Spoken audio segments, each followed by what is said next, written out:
ఒక్క మంచి మాట. అప్పు చేయకూడదు. అప్పు చేయని వాడు అధిక సంపన్నుడు. ఉన్న దానిలో ఆనందాన్ని పంచుకునేవాడు గొప్పవాడు.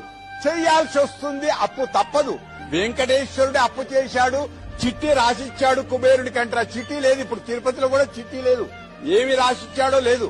కానీ అప్పు చేయడం ఎంత చేస్తున్నావో అంతకంటే ఎక్కువ సంపాదించాలి.